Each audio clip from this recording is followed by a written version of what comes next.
We are live. Ladies and gentlemen, welcome back to the Unfiltered Report. My name is Ryan.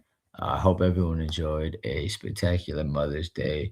Every day is Mother's Day, but I hope everyone enjoyed their Mother's Day and had a great weekend, staying safe. And cheers to a spectacular word of the day.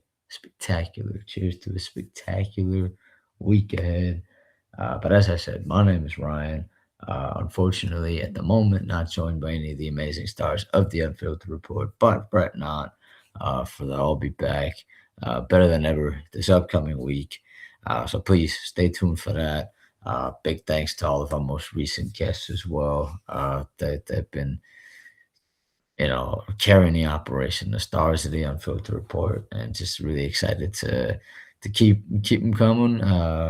The best is to come, definitely, and stay tuned for many more. We got a lot more in the works, so please definitely stay tuned. Looking forward to that. And as far as what we're going to get into tonight, it is officially after midnight here on the West Coast in sunny Southern California. It is at the moment 12:13 in the morning. We're about a minute and a half in here, and we are going to talk about the NBA draft lottery as it happened about 12 hours ago. I'm going to recap that.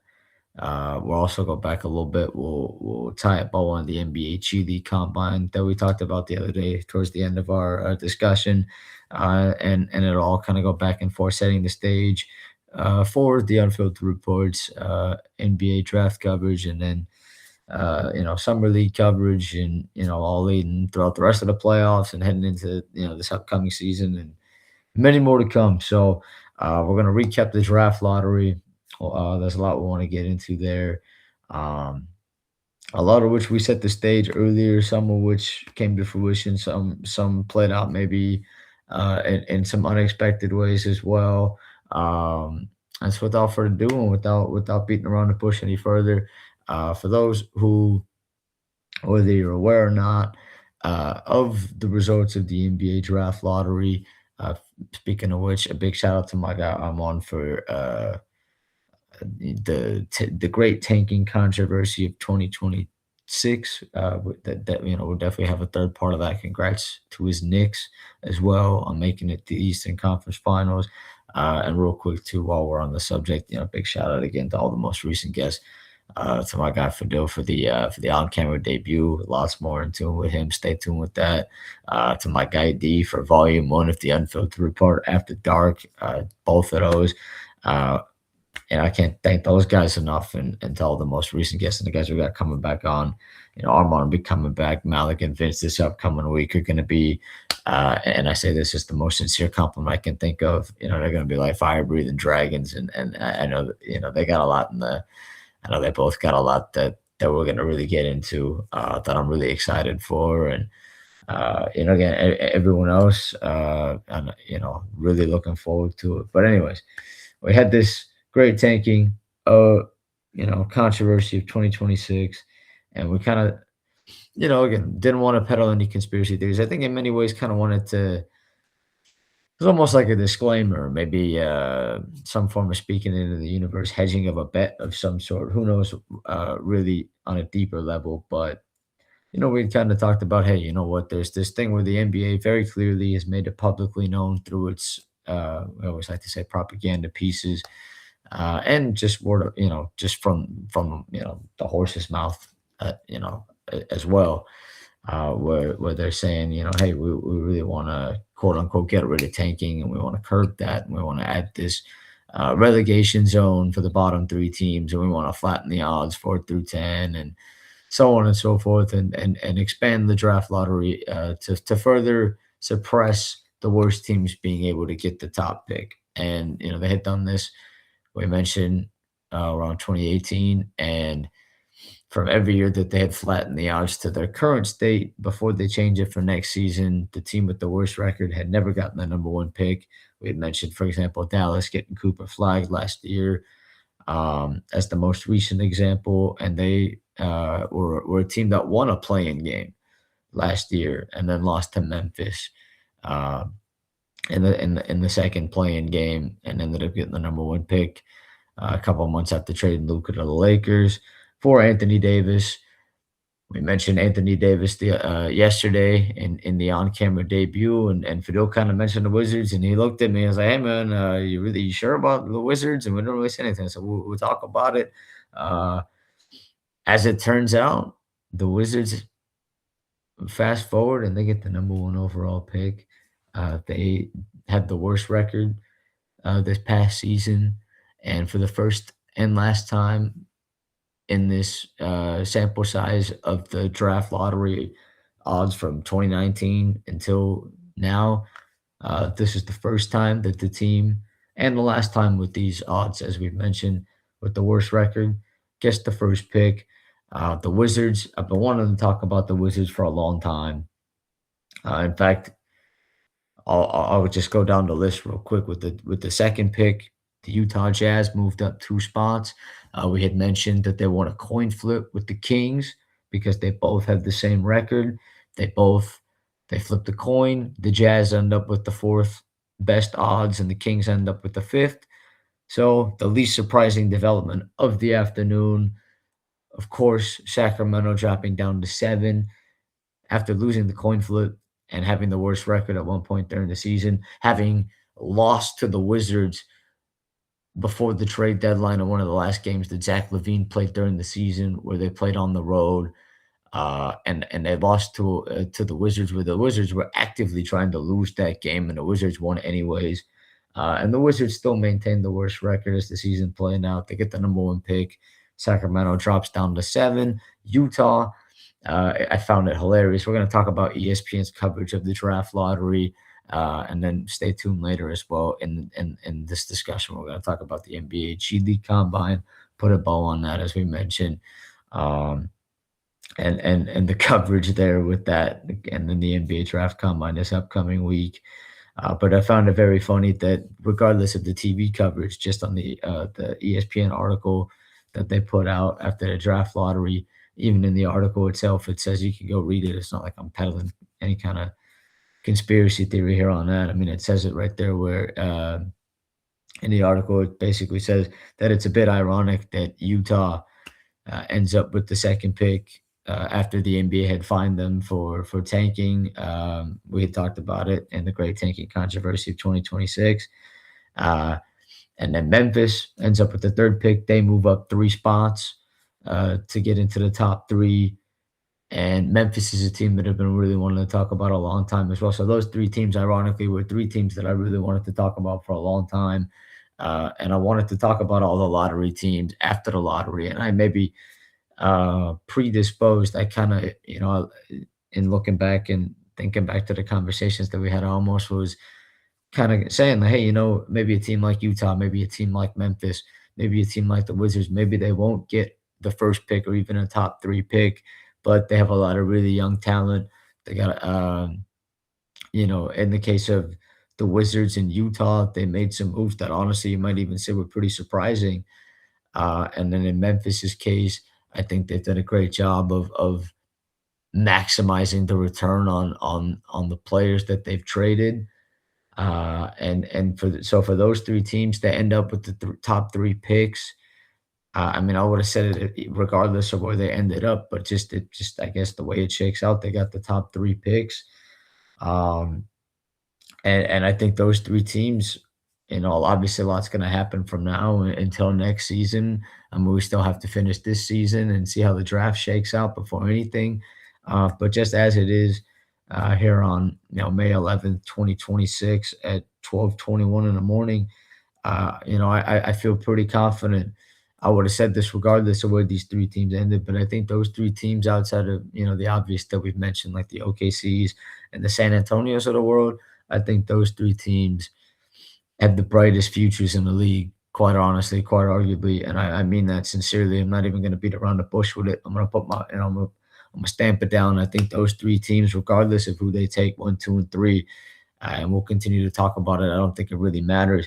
And we even mentioned a team like Sacramento that drops down to seven. Brooklyn drops down three spots, ends up at pick six. and then all of which we haven't even mentioned Indiana with this trade that Indiana made at the trade deadline, which I mean, I can't believe we should have talked about it more when it happened and up until now. And I think now's the perfect time to really dive into it. And it's always good to throw in little caveats and different things, like with a guy like Ivica Zubac, for example, going from the Clippers to the Pacers. I've been a big Zubac guy for a long time.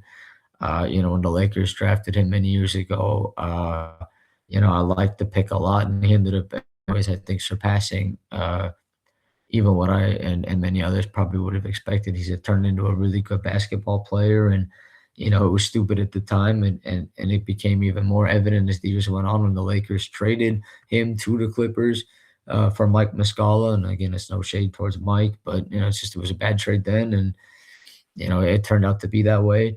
And he turned out to be a pretty good player for the Clippers. He had a really good year last year. And Indiana goes out and trades for him in this year that Indiana, we mentioned before, game 7 of the finals last year, Halliburton tears his Achilles, and they end up with the second worst record in the league this year. They trade for Zubac, and he plays a couple games, and they shut him down. We're gonna ping pong back to the Wizards, Utah, and Memphis in just a second, and further deep dive that.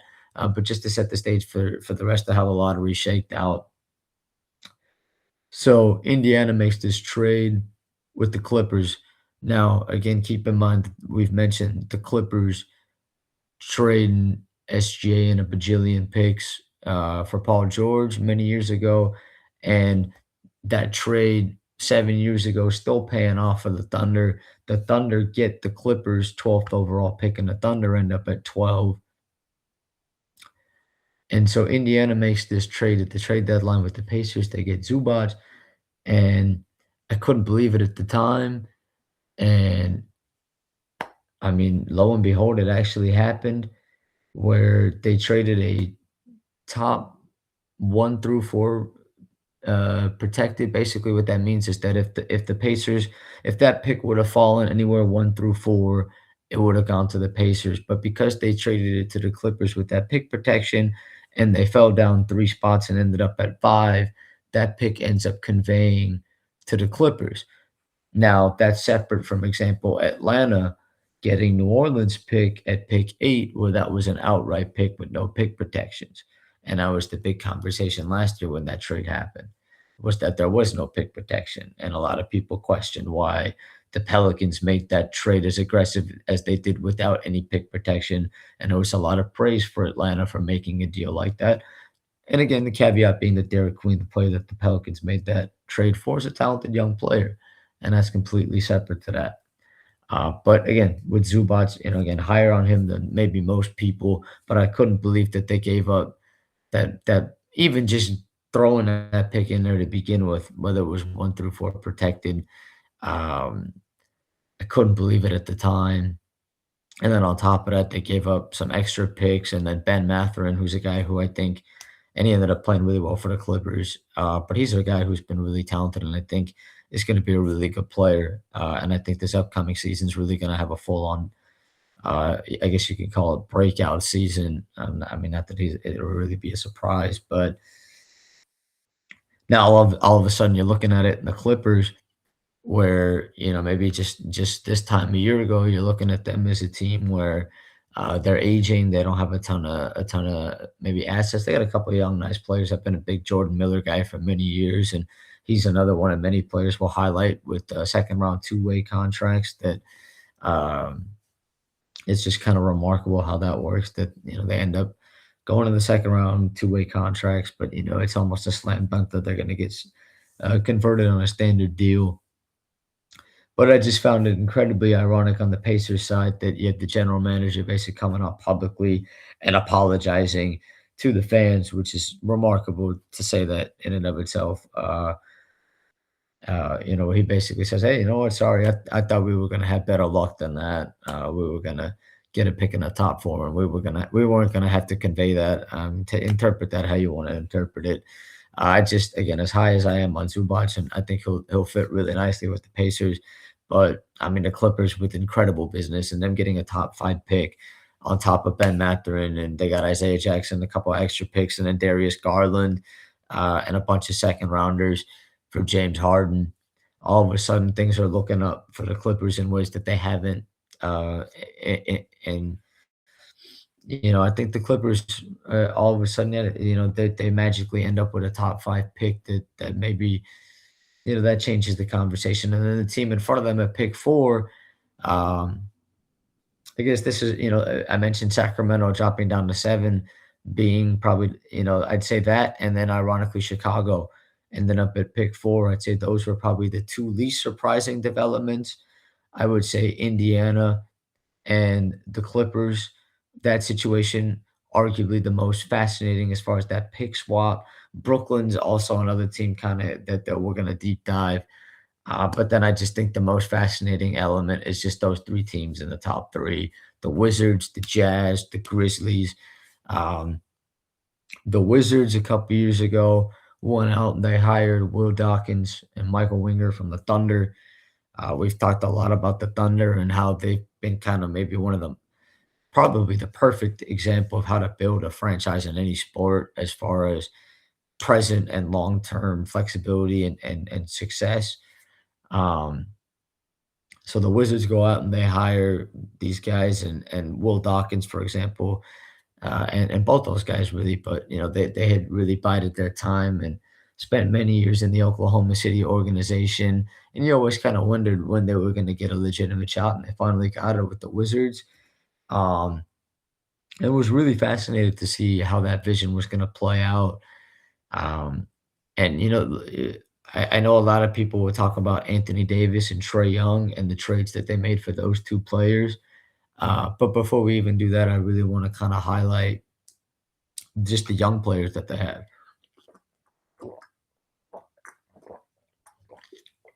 Sorry, I had to drink some water. I think that's the first time in however many episodes this is, 65, where I really just needed a sip of water. um, anyway, the Wizards, a lot of people, media circles and whatnot, will talk about Anthony Davis, Trey Young, but a couple of years ago, we mentioned Atlanta gets the number one pick. They took Zachary Risachet. The Wizards ended up drafting Alex Sarr. We're gonna go all over the place. So one of the things that I'd like to really kind of caveat, and I think it'll be interesting to throw in here, um, was the NBA draft lottery coverage today, um, where I had it DVR'd and I fast forwarded through the commercials about maybe 12:45. So if the draft, I think it was at 12 o'clock, and I recorded it and watched it, fast forwarded it, and knew the results around probably a little bit before 1 o'clock, and it worked out to fast forward it because no need to watch the commercials and anything. And obviously, this is something that you can just see the results online. But I wanted to watch the coverage and see how that was presented. And they were definitely it wasn't all bad, and they shouted out the mothers and Mother's Day, and that was really nice. And I mean, I guess, not really going out on a limb myself and ESPN as well, and saying that this is one of the most talented draft classes and probably all time, probably ever, you could even say. So that's not really going out on a limb. Just not only the top tier talent, but the depth of it and the sheer amount of talent. We'll continue to talk about it. Where as much as maybe we might talk about it, again, these teams like Indiana dropping out completely, Brooklyn dropping down, Sacramento drops down. If there was ever a year to do that, we mentioned that with the caveat with the Wizards, the Jazz, and the Grizzlies before the draft lottery, where, hey, it's better to have the seventh or eighth pick than no pick, and especially in a draft like that. So not all hope is lost. And I thought it was fascinating with the draft coverage, where one of the draft representatives was Con Knipple of Charlotte, and the Hornets had dropped down to 4. And then last year, Utah was at 5. They ended up taking Ace Bailey. There was a lot of rumors last year that the Ace Bailey and the Wizards kind of maybe that was something that both parties maybe wanted to make happen, similar to how Alex Sarr had found his way to the Wizards at 2 instead of going to Atlanta. But Utah says, "Nah, fuck that. We're going to take Ace Bailey." And now this year, Washington goes one, Utah goes two.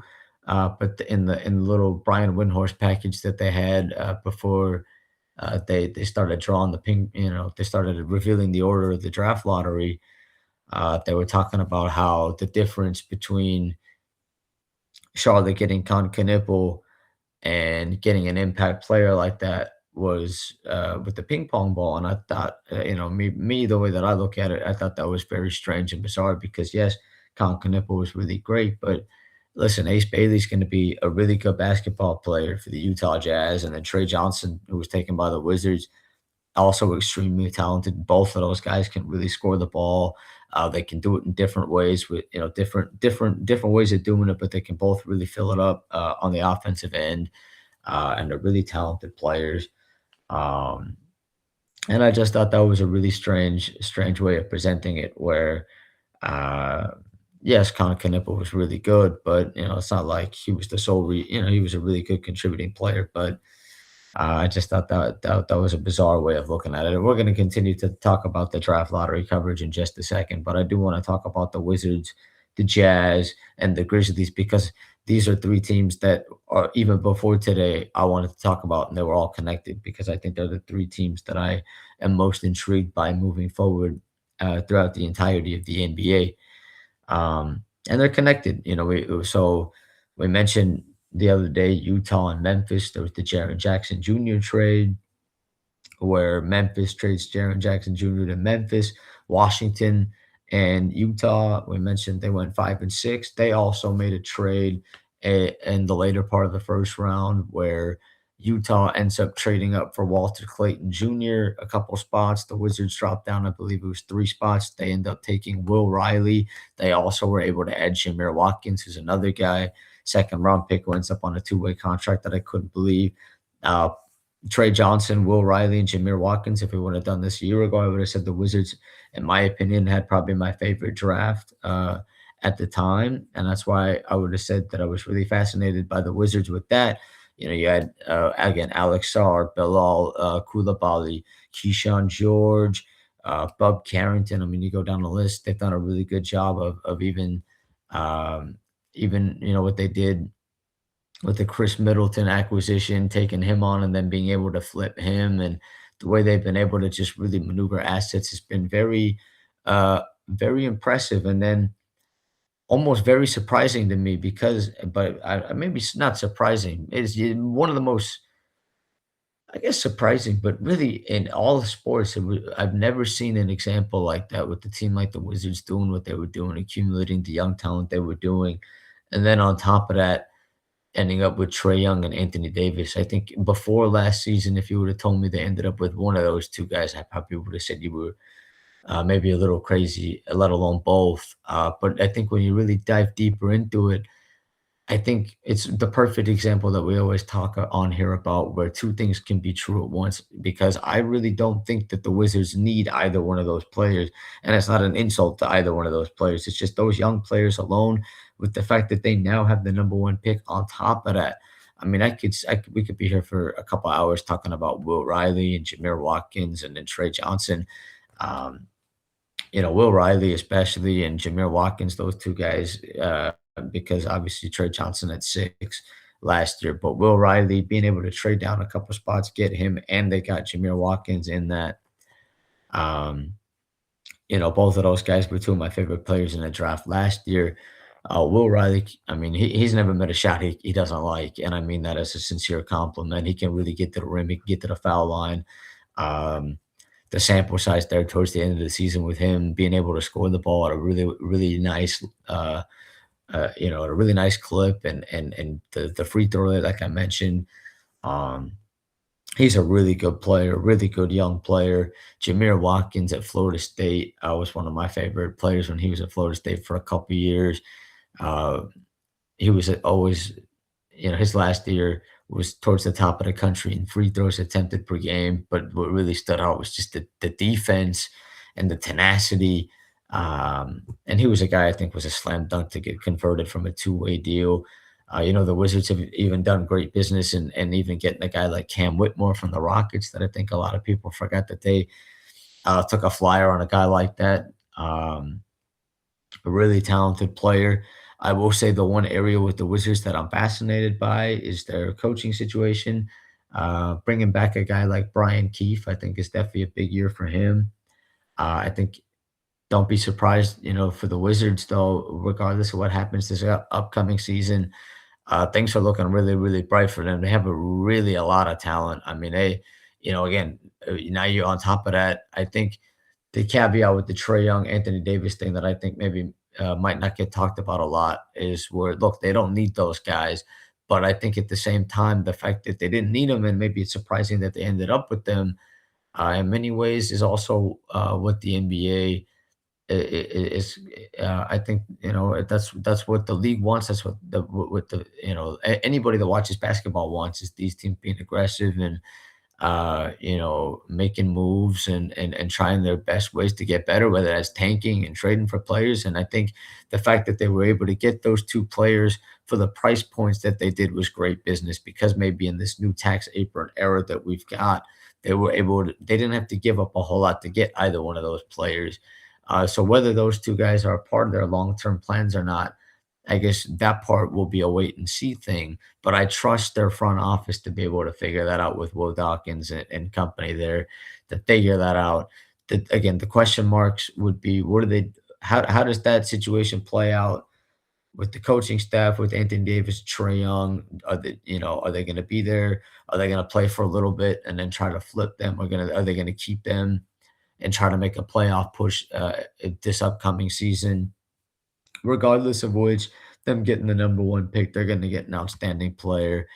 And I think that deserves, regardless of where the Wizards would have ended up in the lottery, I would have said a lot of these same things. But the fact that they got the number one pick, um, I think yeah, it's outstanding. It's maybe not as surprising as maybe the way that we talked about it might have been. I think there were some things that I had read maybe before the lottery that kind of set it up.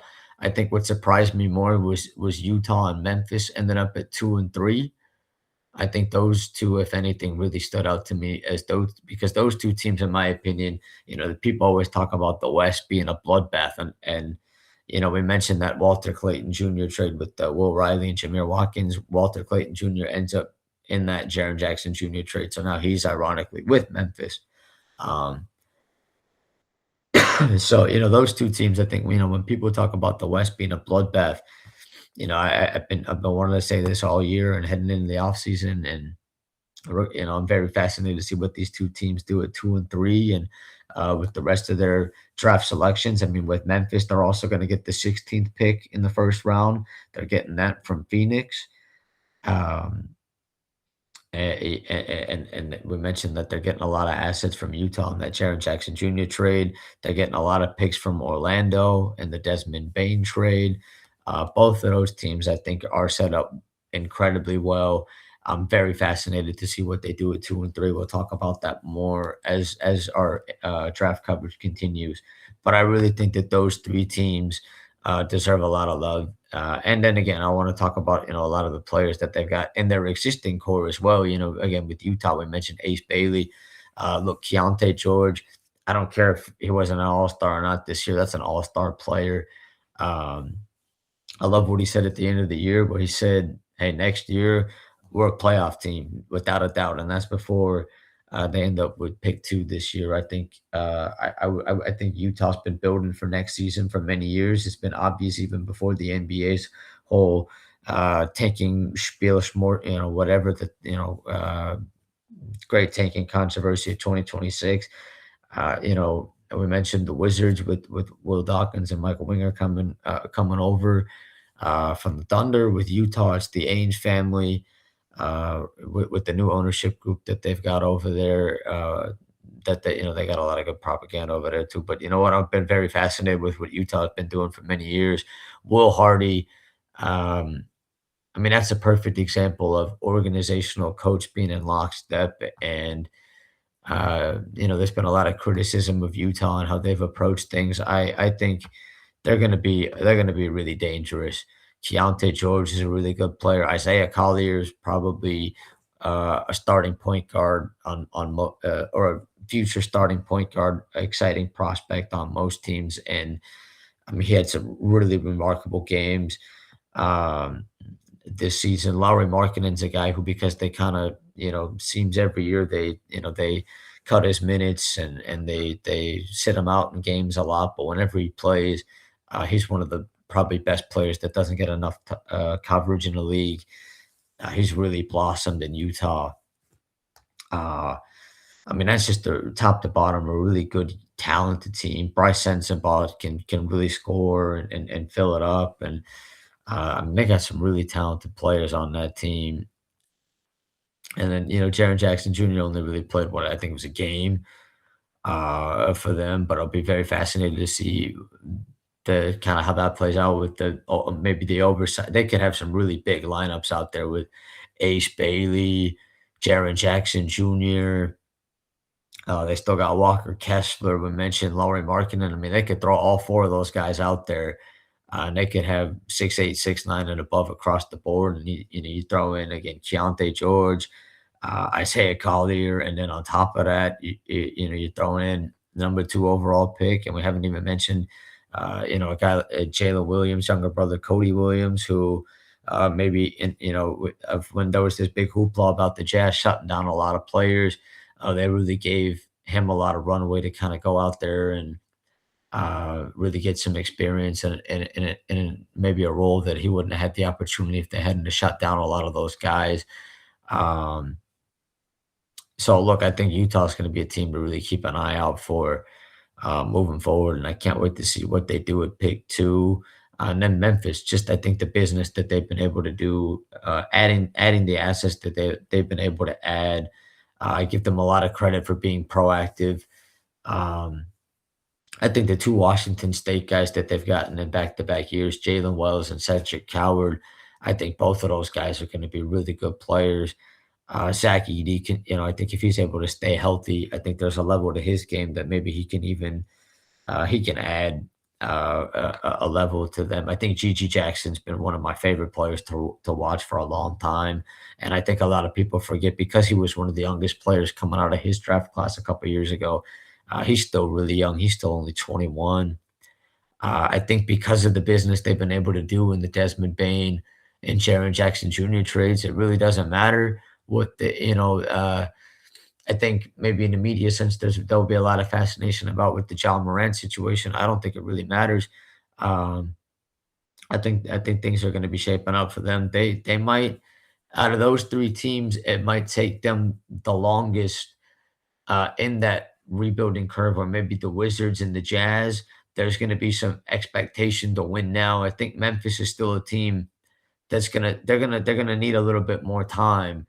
But I think long term, I would keep an eye on them as well. I think they really have a bright future if they continue to play their cards right. So I would really highlight that. And then I want to do a little Chicago thing at pick 4. Chicago, we've kind of talked about the Bulls a little bit here and there. We've thrown a little bit here and there, but I really want to mention the Bulls.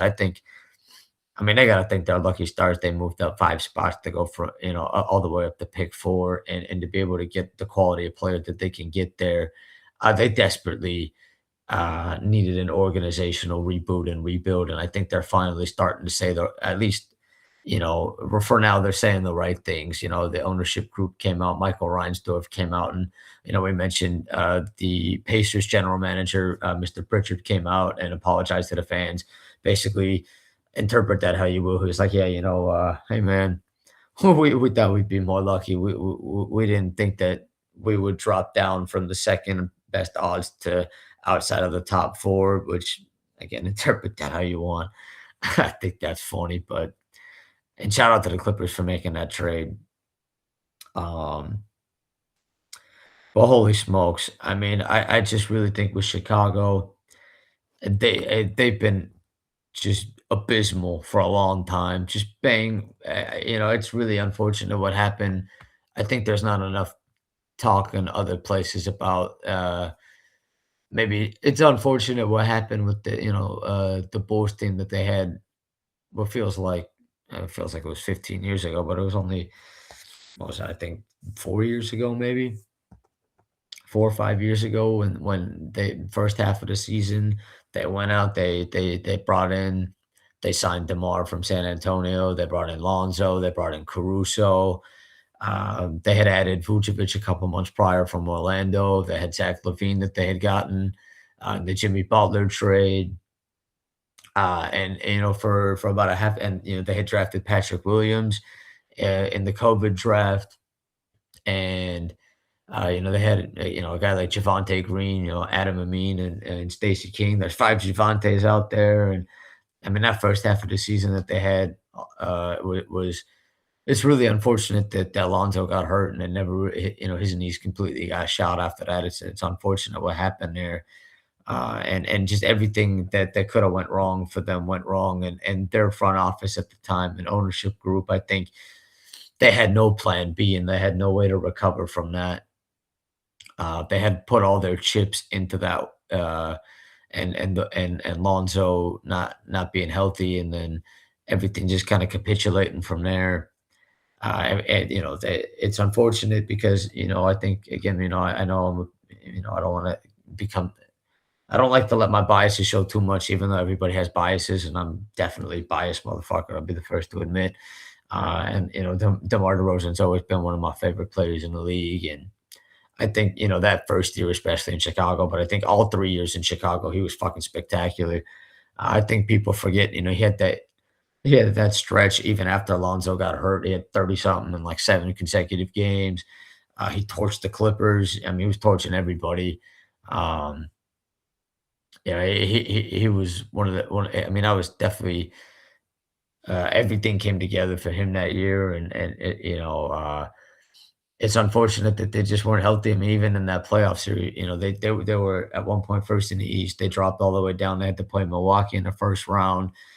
Levine wasn't really fully healthy that entire series, and it's unfortunate because they were in it game one, they blew it. DeMar had a bad game, came out and said, "I'm not going to shoot like that again." Came out, had probably the best playoff game of his career. He had 41 against Milwaukee. I mean, he was hunting Giannis down. It was, I mean, you can go watch the highlights on YouTube. It was, 41 points. And then Milwaukee in games 3 and 4 and 5. Especially like I mentioned, Levine wasn't fully right. And, the rest of that team, they just didn't, that Lonzo injury really took the juice out of them. But, that Milwaukee made the adjustment and the rest of it after they got torched in game two. And Milwaukee basically just said, anybody but you is going to beat us. And, the second and third year that DeMar was there, they just never recovered from Lonzo. They just refused to do anything. They were totally fine being in the play-in, and they got mocked a lot. And I think that's where there's the disconnect. I think sometimes with like the way we mock players versus, there's this expectation that players can win games by themselves, and like they can win 50 games by themselves. I mean, a player can maybe steal you a game or two or three or five or whatever in a season, but it's a team sport at the end of the day. But Chicago's been miserable for many years. I mean, outside of the Derrick Rose years, and then obviously the Michael Jordan years. I mean, they've been abysmal for many years, and um, I mean they've been just bang mediocre. They've been in that dreaded tier of mediocrity for a couple of seasons now, and they finally. I thought it was really fascinating. I think there hasn't been enough coverage about this, and I'd like to. It won't be the only time we talk about it, but at least kind of get a little bit on the record and get the ball rolling there. Where so Arturas Karnisovas and Mark Eversley were there for a couple of years, and there was a lot of frustration amongst Bulls people out there, Bulls supporters, if you will, Bulls fans, um, and they didn't really do it, especially Arturas Karnisovas, and didn't really do a ton of media availability stuff, which the media members didn't like, and uh, the ownership really had his back, and they really said, "Hey, we support this guy. We're behind him." And so much so that this past trade deadline, they finally they moved off a lot of their players. They finally ripped the band-aid off.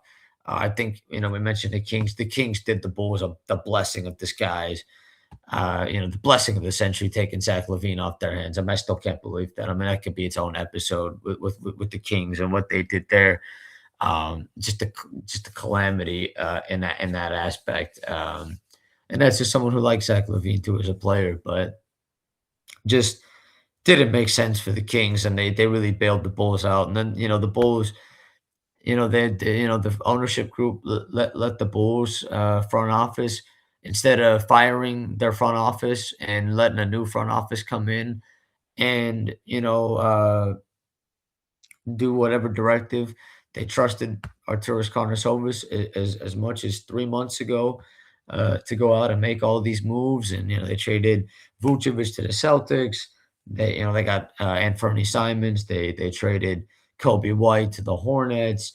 They traded Io Dosunmu to the T Wolves. They got Leonard Miller, a guy who I thought for many years really just needed an opportunity, needed to be free. Didn't really get the chance to play much with Minnesota, but I thought just needed a chance. He played really well, I think, for the Bulls with an expanded role. There's a guy, even they added Rob Dillingham as well. Um, they added Colin Sexton. So they made all these trades, and then they traded Kevin Herter, who they got in that Zach Levine trade with Sacramento and San Antonio with De'Aaron Fox. Went from Sacramento to San Antonio. They end up getting Jaden Ivey. Jaden Ivey was the guy coming out of Purdue. I honestly was really high out of. I'll be honest, I whiffed on that. I thought I was really high on him. I thought he had a lot of upside. Didn't really, didn't really pan out for him in Detroit. I think it's just unfortunate where, heading into the season, he started off the year hurt, and Detroit just really got off hot without him, and he just wasn't able really to find his footing. And at the time, I honestly thought that was the best. The Bulls getting Jaden Ivey and Leonard Miller and all these different draft picks and all these guys. I honestly thought that was the best business that Arturas Karnisovas had made. It waited too long, but I thought for a guy who waited as long as it did, I thought, hey, you know what? They finally ripped the Band-Aid off. Like, okay. And then Jaden Ivey went out and said some homophobic things or whatever he said. Honestly, I don't know. I don't remember exactly what he said, but he got cut from the team for whatever he said on this live stream. And, the Bulls weren't having any of it. And they said, we don't want to deal with that. We're going to cut you. And they basically used that as a way to justify almost then firing Arturas Karnisovas and Mark Eversley and cleaning house. And I honestly can't believe how that situation played out. And I just don't think it's been talked about enough, where basically the only reason that they fired Arturas Karnisovas was because Jaden Ivey said some things that he shouldn't have said. They got him into some big trouble and got him cut. And I just thought that was fascinating how I think, there's in many ways, it's fascinating how these things kind of play out. I mean, it's like Donald Sterling back in the day, and now the Clippers with Steve Ballmer. They're in much better hands now than they ever were back then. I mean, there'd be no Intuit Dome without that either. Some Intuit TurboTax propaganda out there for the gang out there. No free ads.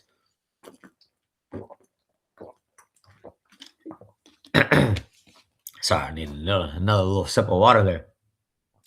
But yeah, holy smokes, man. Chicago. I mean, even the general manager that they just hired, Bryson Graham, came out on record today after the draft lottery and said, I just got hired. I can't believe we just moved up in a lottery. I can't believe our luck. Like, we're so lucky. I think Chicago is going to be in a really interesting spot. I think what I've heard so far, at least. I mean, we'll see what happens with the new front office, but at least finally, it appears that they're gonna, Billy Donovan, I think, did them a favor, honestly, in leaving, because I think they wanted to, like, that's the point I'm trying to make is I think they wanted to stay mediocre and they wanted to stay in that tier, and then the public backlash basically forced their hand to fire the front office, and then there was a lot of rumors going around that, the Reinsdorf family, when they came out before the season ended. There were some rumors maybe that Billy Donovan might even end up at North Carolina before they ended up hiring Michael Malone. And, it came out that Billy Donovan was committed to the Bulls to the end of the season, and he wasn't going to leave them like that. And then, the Reinsdorf ownership group comes out and says, we love Billy Donovan, and we're not going to hire any general manager that doesn't want to work with Billy Donovan. And there was even some rumblings after that hey, maybe Billy Donovan might end up moving into the front office, like what Brad Stevens did in Boston, or maybe might even do both. Or basically, they were gonna they respected Billy Donovan. They love Billy Donovan so much. In many ways, I think Billy Donovan's kind of like the Mike Tomlin of basketball, where like I mean, he's not the greatest coach, he's not the worst coach, but I mean, he definitely the Bulls have been dragging, that team's been brutal for many years. They honestly could have bottomed out a long time ago, and we mentioned Demar earlier. I mean, those teams. I mean, he was really good on those teams, and they really. I know a lot of people make fun of them for making a play in back-to-back years, and then well, technically 3 years in a row, even after DeMar left and was with the Kings last year. Um, but similar, I think sometimes it's almost where the coaching staff and the directive is almost, hey, we're not going to bottom out, we're not going to tank, and so we're going to drag ourselves to be as bang average as possible, and so you can determine how you want. But I think Chicago definitely got to thank their lucky stars. Obviously, the Clippers got to thank their lucky stars that they both ended up 4-5. Um, but rounding out the rest of the lottery, Atlanta ends up getting the New Orleans pick. That goes down. They drop down one spot, so Atlanta ends up with the eighth pick. But all things considered, for a team that played as well as they did in the second half of the season, especially after trading Trae Young to the Wizards in that CJ McCollum trade. And then, adding the guys like Jonathan Kaminga, for example, and some other players on top of the existing core that they've already got. Jalen Johnson, Nikhil Alexander Walker had his best season as a pro. Finally got the opportunity to showcase his ability to score the basketball that he hadn't been able to showcase beforehand. We always will talk on here that a lot of times it's just about opportunity. That there are a lot of players in the league that if you gave them the opportunity to play in an expanded role could really do that, and they're great players and they can do that. But there's this weird hierarchical thing that goes on. Dallas, they dropped down one spot, but they end up with the ninth pick. All things considered, is a good spot for them. Milwaukee rounds out the top 10 with the top 10 pick. The Warriors at 11. We mentioned the Clippers pick goes to Oklahoma City at pick 12, Miami at 13, and then rounding out the lottery, Charlotte. We mentioned Chicago earlier. Chicago, very fascinated to see what happens with them because, again, they have the fourth pick, but they also have the first pick outside of the lottery. They get that pick from Portland at pick 15. So two picks in the top 15 for them, one at 4, one at 15. They got a lot of flexibility there. I think they might finally be in an opportunity for the Bulls. Um, maybe just maybe the Bulls might finally have something to look forward to, which I think would be exciting for the sport. Because the Bulls. I think the sport is good when the Bulls are good. I mean, we're not really a big market propaganda place here at the Unfiltered Report all the time, but uh, you know, it would be nice to see the Bulls be able to take their heads out of their asses, and I think this is as good as an opportunity as they're going to get with those two top 15 picks. We mentioned Memphis is going to be at pick 16. Oklahoma City's also got the 17th pick coming over from Philadelphia. So not only they got Jared McCain from the Sixers, they also have the 17th pick coming over from Philly. Pick 18, also going from Orlando to Charlotte. So Charlotte's got an opportunity. We mentioned Charlotte yesterday in the on-camera debut with Fadil. They're another team, kind of maybe in a different tier, but similar feeling. Where we mentioned the Wizards, the Jazz, and the Grizzlies. Those are the three teams we're really trying to emphasize moving forward. Would also definitely keep an eye out for Charlotte. I think next year they're going to be really exciting to watch, and they're going to get the 14th pick and the 18th pick, which is going to give them a lot of flexibility. And again, this is all not to mention second round picks, which the Unfiltered Report promises to do all 60 plus the undrafted. Toronto has the 19th pick. The 20th pick goes from Atlanta to San Antonio. The 21st pick goes from the Timberwolves to the Pistons. They actually swap picks. So going down to the 28th pick, the Pistons pick goes to Minnesota. The Rockets pick at 22 goes to Philadelphia. 23rd pick, Cleveland goes to Atlanta. So Atlanta's got the eighth pick. They've also got the 23rd pick. So, it'll be a common theme in all the sports that we talk about with drafts, especially, teams with multiple either with a lot of picks, a lot of high picks, a lot of assets. We love to focus those teams in all the different sports, and Atlanta's another team there.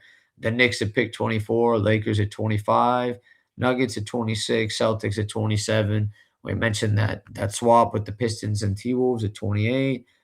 The Spurs at 29 goes to Cleveland, and OKC goes to Dallas. We mentioned that this is the first year in a couple of years where they're finally all 32nd round picks, and we mentioned the absurdity of that the other day. Uh, I do want to take this opportunity just to kind of put a bow on the NBA draft lottery recap, just to kind of tie it back to the great tanking controversy of 2026.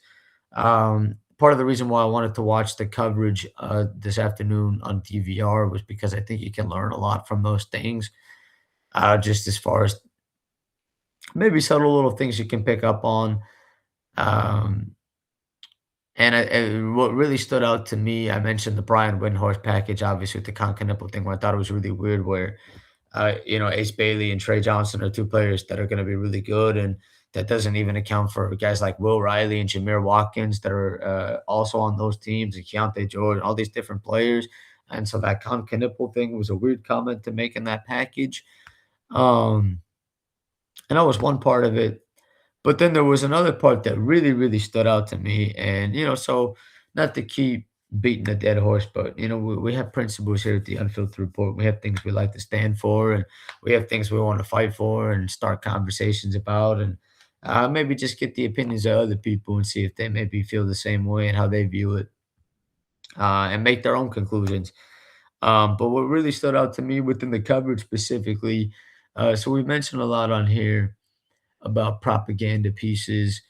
We've talked a lot about sources. We've had the stars of the Unfiltered Report that have come on here and talked about, this Diana Rossini, Mike Vrabel situation, even where, these are your sources, right? And um, a lot of time, all these quote unquote insiders, regardless of the sport, obviously they're getting their information from somebody, and they develop relationships, and the agents or the whoever general manager, whatever, whoever it is, will text the Shams Charanias of the world and say, okay, well, we're thinking of doing this, or we're putting this guy, whatever the report is. Or it could be even the league office will put out something through Shams Charania and say, hey, like, league sources tell me this. Like, who do you think the league sources are? Team sources tell me. I mean, make your own conclusions, I guess. But so Shams Charania is a perfect example of a guy like, look, I remember in high school when Woj was, even before Woj was at ESPN. Now Woj bombs with Saint Bonaventure and hired Mike McDonald, not the Seahawks Super Bowl winning coach, but Mike McDonald coming up, moving up to D1, to hopefully reinvigorate the Saint Bonaventure basketball program. But before St. Bonaventure and before Woj went to ESPN, when Woj was at Yahoo, um, I remember even in high school there was an article I read where there's this guy who was really young named Shams Charania who became Woj's protege, and now fast forward all these years later, and Shams Charania has um, not only filled that void, but I mean, he's everywhere. I mean, he's going to be at the NBA draft combine. He'll be at the NBA draft. I mean, any type of opportunity that they'll get to put him on there, and not even just with the social media stuff. I mean, he's working the phone lines consistently. um, talking to his quote unquote sources and peddling information that they want him to report. And that's how these things go. Um, and I just thought it was really fascinating. And I would encourage anybody that listens to this to find a replay of this on TV and watch it yourself without just me talking about it. And then, see if I'm crazy or not. But this is what really stood out to me, and this kind of just to put a bow on the NBA draft lottery and then the great tanking controversy of 2026 a little bit. Um, what really stood out to me was so after the lottery results got announced, because this is you have to remember that this is a 30-minute program, including commercials from 12 to 12:30 on ABC before kicking it over to game 4 of the Knicks and the 76ers in Philadelphia. Um, so, it's not like this is something that's gonna drag on for 3 hours. This is a set, block A, block B, block C. Each person on the panel, they had Malika Andrews, they had Bobby Marks. Shout out Bobby Marks, who I found out I think is last year. I think actually him and I connected on LinkedIn too. Shout out to him. Corey Alexander for the NBA draft coverage as well from last year. Don't know any of these guys, but maybe I'll have to send this to them and they can come on here and we can chalk shop. But I know Bobby Marks has his own little like sports business classroom thing at Summer League that costs a couple $1,000. Um, Maybe we'll have to have like the Unfiltered Report classroom for free and torture a bunch of people and turn this into like a class or something. I mean, I don't know. That's the stupidest thing I probably said in 65 recordings. But anyways, don't want to get sidetracked. I apologize for getting sidetracked. But what stood out to me, so Shams Charania, it was Jay Billis, Jay Williams, Bobby Marks, Malik Andrews, and then Shams Charania. They brought on Shams Charania after they announced the lottery, and so I think this was probably about 25 minutes in. So there was about 5 minutes left in their coverage before flipping it over to Philadelphia. And Shams Charania, I think, spoke 3 times in this couple minute span. And each time, all 3 times I think he spoke, but definitely 3 times. He might have spoken 4 times, but 3 times for certain. And I'm confident in this. And you can go back, anyone out there that listens to this, find a clip, watch it for yourself. I'm not like, it's not some like AI generated clip or something. Like this is straight from the ABC broadcast. Um, Shams Charania starts off his first thing. He's talking about, hey, you know what? This is the last draft lottery of the last system, and changes are coming. And Shams Charania has been at the forefront of this propaganda of tanking that we've been talking about, here at the Unfiltered Report. And so for him to say that on air caught my attention right off the bat. But there was something he said subsequently after that made my eyes kind of widen up, my ears perked up a little bit, and I had to rewind this a couple times just to be able to rewatch, just to really make sure that I didn't miss anything and really be able to deliver this accurately. So he goes in and he's talking about how, because he's been talking for many months about his league sources, sources tell me, blah blah blah blah blah, and says this on this broadcast. But then he said something incredibly fascinating, which is he said, and I'm paraphrasing a little bit, but you can go in and listen to the exact words. He says, sources tell me that the Miami Heat have been big proponents of this new lottery proposal. And so automatically ears go bing because you think, okay, well, Miami Heat propaganda, the Heat, plugging that shit in, okay. But then he keeps going and he says, the Heat would be would be in favor of this, and they're a big market team that high level players would want to go play for, and that immediately makes you go bing because that's the biggest propaganda mouthpiece on the propaganda network for the propaganda sport, and you're thinking like, holy crap, like okay, that's interesting. So it says, okay, well, basically sources tell me that Miami basically plugging in this information that hey, these new lottery proposals are coming. He threw in a Brad Stevens quote as well that it's going to be more competitive. It's already competitive, and it's going to be even more competitive. And we don't really need any of these sweeping changes to really make it that way. Um, but it almost felt like the way that it was phrased to me was okay. Like the Wizards, the Jazz, the Grizzlies. Hey, you know what? uh, all this stuff that we've been talking about, hey, maybe they might not get the top 3 pick. It's like, okay, they end up with it, but changes are coming. So it's like, I almost feel like, okay, we're throwing them a bone. We'll see how it plays out in the future. But Miami comes in, plugs that in there. Okay, players want to play there. Yeah, and then that was just the first time, and then it was the second time and the third time, and he continues to talk about Miami. And, he goes on to talk about how teams like Golden State and Miami fell down in the draft, which is inaccurate because they stayed exactly where their odds were going to tell them to be. They didn't move anywhere. They stayed flat where they were supposed to be before the draft lottery. And plugged that in about how that might reevaluate conversations as far as trades, because obviously Shams Charania is the big breaking news. There's a trade to announce kind of guy. And I had to plug that in there, and then continues to talk about Miami as far as that, which I thought was the most fascinating part of this whole conversation, where he basically says that in this new lottery system, you know, basically saying not word for word, but basically that kind of what Armand and I were talking about, especially what Armand was saying when we talked about it.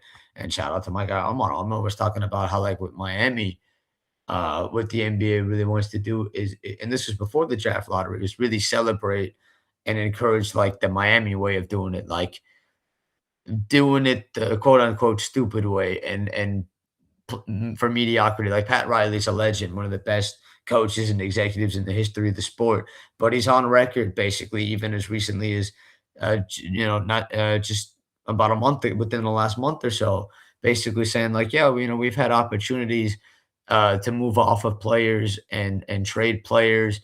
But we weren't interested in that because we were trying to make we were in the play-in playoff hunt, and we wanted to make a push.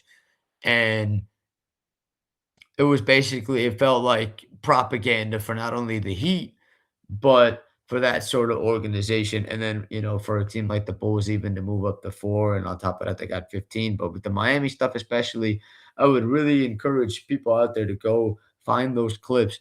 It's incredibly fascinating to me that, mention Miami specifically 3 times, 3 out of 3 times. Like, I just found that incredibly fascinating, that it really felt like that was intentional. 1 time is okay, 2 times maybe, but 3 times it really felt intentional. And I just would say make your own conclusions on that. Again, the unfiltered report part of it is don't take my word for it. Filter through the information, come to your own conclusions.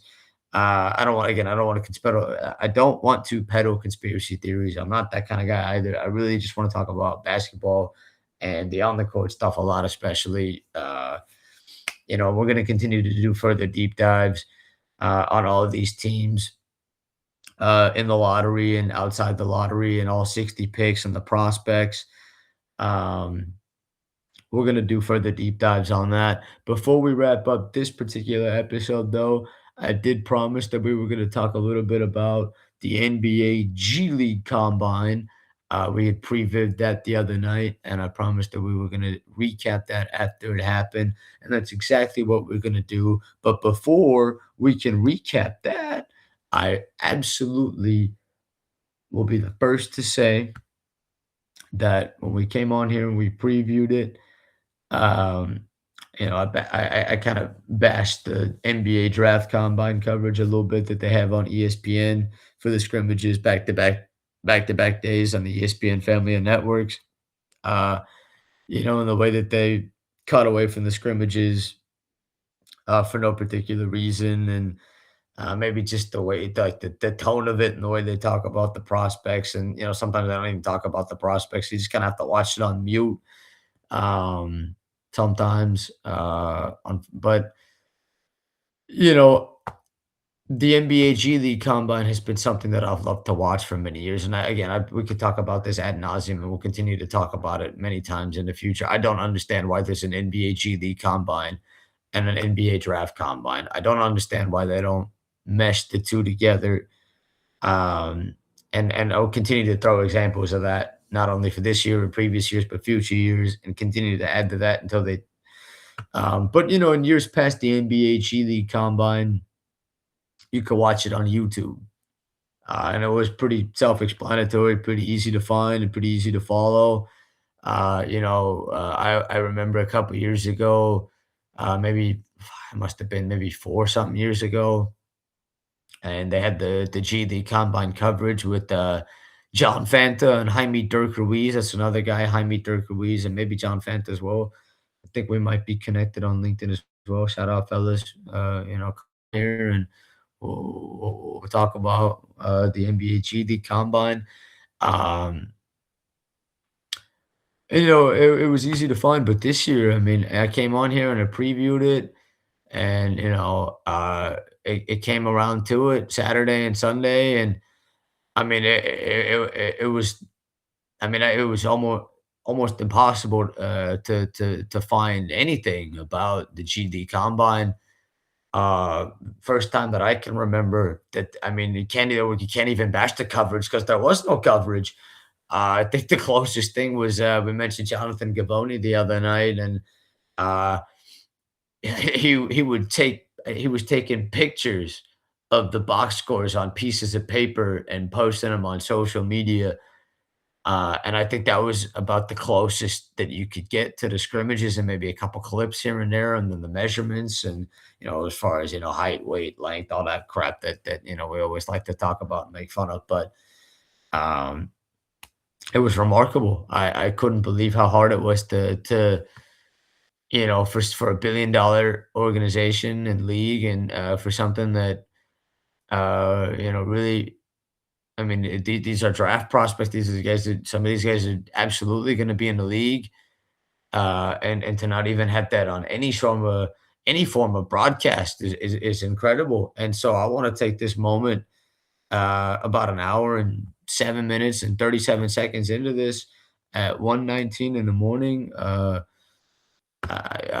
want to take this moment, and I want to say to the NBA league office that the Unfiltered Report for next year, for 2027, will offer to cover the 2027 G League Draft Combine and the NBA Draft Combine. It's a slam dunk. I don't see why you wouldn't take us up on it. I think it's a win-win for everybody. I think you should do it. You should look into it. I mean, because at least it's better than having nothing, right? I mean, just a thought. I mean, you couldn't have had any. There was nothing. I mean, you had this motherfucker, poor guy, taking pictures of the box score. It's like when you take pictures of your food and you can see your phone reflection in the food. I mean, you can see the phone reflection on the box scores, and this guy taking pictures of the box scores off a piece of paper. Uh, Remarkable. I mean, if as much as I wanted to bash the NBA Draft Combine in a couple of days, at least I have something to put on TV. And at least in years past with the G League Combine, there was something to watch on YouTube. I mean, there was nothing. It was. I mean, honestly, it's hilarious. The Unfiltered Report's going to throw its name in the hat right now. Like, we'll offer to do it. Like, reach out to us, the unfiltered report at gmail.com. We can even, exchange. We can either exchange contacts or reach out to you guys. We'll make it happen. Like, it's a slam dunk. I don't see why you wouldn't consider it. And, if anything, some of you guys might end up getting nominated for the Unfiltered Report Peace Prize if you're not, or for the Unfiltered Report Peace of the Person of the Year award. I think it's a slam dunk. Consider it. Anyways, not to yammer and yap too much about that.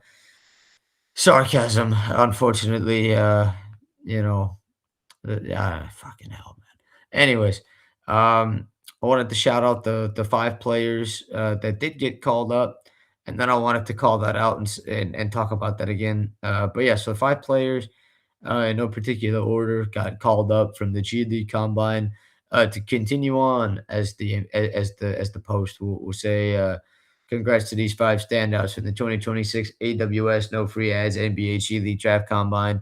They'll continue on to this week's 2026 AWS NBA Draft Combine No Free Ads. The 5 players: Rafael Castro out of George Washington, Jacob Kofi out of USC, Bryce Hopkins out of St. John's, Trey Kaufman ran out of Purdue, and then Aaron Kruma out of Tennessee State. And then furthering uh, just the remarkability of all this. So there are a couple of things I want to highlight. So first and foremost, we mentioned the ridiculousness of the fact that there's a G League combine and a draft combine. So a guy in Aaron Kruma, for example, we mentioned him in the pre NBA G League combine preview, and I completely forgot to mention at the time. And it's great to be able to come back and mention. No, honestly, it works out that we get to mention it now because I didn't want it to be the thing that we highlight. I just wanted to talk about all of these guys' games and their abilities and whatnot. And I hope we did a decent job of doing that the other night. But in Aaron Kruma's case, he was the last player invited to the G League Combine, and he was only invited because there were players that dropped out, so he wasn't even invited. There are guys who didn't even get invited who I think if they were invited could have played pretty well. Guys like Anthony Roy, the 2 guys out of Ole Miss, Malik Dia and AJ Storr. There are a lot of other guys didn't even get invited to the G League Combine. Didn't even get a chance. Um, and then there's this weird thing where you have these 44 guys and they compete against each other for 2 days, and then 5 of them get called up into the draft combine, and then obviously, not we mentioned the other day, not everybody scrimmages, but then the ones that do, it'll be the 5 guys that get called up from the G League Combine, along with the players that were already called up to the draft combine, didn't even have to play in the G League Combine, but were kind of maybe, they don't have to not they don't have to just show up and do interviews and not play basketball per se. I mean, they have to do the drills and stuff, but like so there's the different tiers of players that get invited even to the draft combine in the way that the media and the scouts present it. And so the way that, I still don't even know the full inner workings of how to my understanding, scouts and the higher ups go in and evaluate all these players that are have their name in the early entrance pool. Because again, we mentioned not all these players are going to stay in the draft. Some of them will go back to school. Obviously, some of them ran out of eligibility. Some of them are they have eligibility, but they're fully 2 feet in the draft. But then you got some guys that have maybe 1 foot in, 1 foot out. It's happened a lot, even in recent years, where there will be players that they'll play in the scrimmages. They might even play well in the scrimmages. They'll get some feedback from teams. They'll see where they're at, and then they'll go back to school. Um, so there are a lot of different possibilities within that, but I don't understand how they don't combine them because even with these 5 players, look, these 5 players, we talked about all 5 of these players. We mentioned Aaron Kruma out of Tennessee State. The scouts and whatnot didn't even bother to give this guy an invite in the initial wave to the G League Combine, and he's one of the 5 guys getting called up, and it goes to show you, like, maybe you should just put them all in the same place and let them battle it out and really see who can play and who not instead of, pre having it just doesn't make sense to me. Um, but yeah, look, shout out to these 5 guys. We mentioned Aaron Kruma. He had a really good day 1. He had 22 points. Um, Trey Kaufman-Renn had 17 points and 12 rebounds on day 1. It went 2 for 2 from 3, showcased that, didn't really do that in 4 years at Purdue. Not to say that, it's not surprising that he's already been able to work on that and add that to his game, and that's a really intriguing aspect for him to add that to his game. We mentioned Rafael Castro out of George Washington as a guy who, when you watch him play, just kind of jumps off the page and really stands out as far as what he can do. He ends up getting a call up. We mentioned Bryce Hopkins. I kind of got sidetracked in one of these tangents the other night, and I didn't even get to finish my point on Bryce Hopkins. And the point I was trying to make is Bryce Hopkins is the perfect example of why I felt like the NBA draft combine coverage always suffers because you always hear a lot of these guys on ESPN. They talk about it like, oh, these guys in these scrimmages are used to being the best players on their teams, and they have to figure out how to make an impact without being the best player and being a role player. And I think that's such a stupid way of looking at it because a guy like Bryce Hopkins might not be the first pick in the draft, obviously, might not even get drafted, might be a second round guy, might not be the best player on an NBA team, but he's definitely good enough to be an NBA player. And that was the point I was trying to make in an impact player. And he had a really good day one as well. He gets a call up. And then we mentioned Jacob Kofi as one of those two guys, along with Aiden Tobiasen, who also played well. But Jacob Kofi is a guy who, we kind of highlighted as a guy who um, might be one of those players who plays in the scrimmages, might even get called up to the draft combine, playing the scrimmages, but might end up going back to school. But regardless, will be an NBA player. But he really fared well for himself, and we'll see how he plays at the NBA draft combine and whether he stays in the draft or he goes back to school or not. Um, but part of the point I want to highlight with the G League Combine is, look, I know these five guys. All five of these guys deserve to get called up, and they all played great, and they all showed the flashes that we talked about on here. That it was great to see, but there were some other guys that I really thought deserved the shot, and I think really could have played well at the draft combine as well. With the crop of players that we're going to talk about when those scrimmage rosters get announced in a couple of days, and we're going to do an NBA draft combine preview and recap. Um, but there were a couple guys, we talked about them. I mean, I mentioned, Jalen Sellers. Jalen Sellers, I mentioned, that's my guy. And if you don't want to take my word for it, take Rick Pitino's. And he comes out day one. He had 20 points, 7 to 16 from the field. Didn't even really play all too bad day two either. Um, really showcased a lot of the skills that he was able to showcase at Providence this past season and throughout his career and at the Portsmouth Invitational Tournament. And I thought he certainly played well enough for a call up. And uh, you know, it's just unfortunately the way that the system works, and I don't understand it. But I think that's a guy I would definitely hope he gets an opportunity in the league because at least gets a shot. It might not pan out, but I think he's a really talented player. And Graham Ike had a really good day too. One of the best day twos in the G League Combine scrimmages.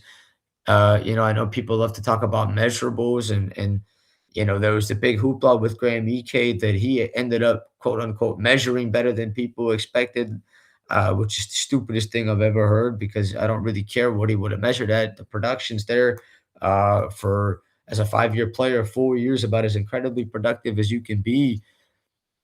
Graham Ike is an NBA player, in my opinion.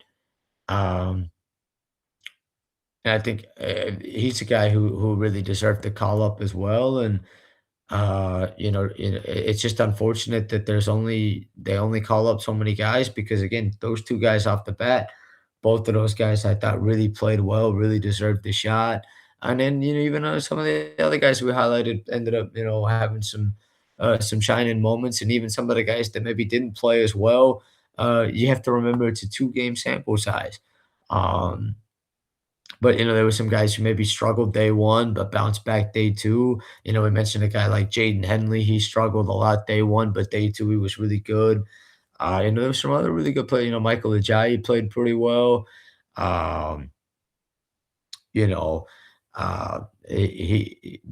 we could run down the list. I mean, Melvin Council Jr. definitely showed some flashes. Um, DJ Armstrong played really well day two. Mark Mitchell and Malik Renault, we mentioned those two guys didn't do anything that dissuaded me. Uh, Noam Yakov, the Israeli point guard, played in Belgium this past season. He played really well. Unfortunately, Malik Lewis, the Australian, wasn't able to play in the combine. There was some sort of medical issue with him. I have to read more into that, but I hope everything's okay there. Um, But, this Noam Yakov guy really impressed. Honestly, kind of went into that with the blank slate. Hadn't watched him as much, admittedly, as the rest, and he had really 2 days that he played really well back to back, and honestly, probably would have had a pretty good shout to get called up to the draft combine, even if he's not one of the guys I would have even admitted that I would have slammed down as one of those guys beforehand. And he really played well.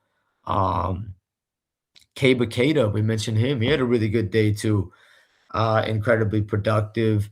Uh, going down the list here, Quadir Copeland had a pretty solid day too. Seth Trimble showed the flashes. MJ Collins had a pretty solid day one.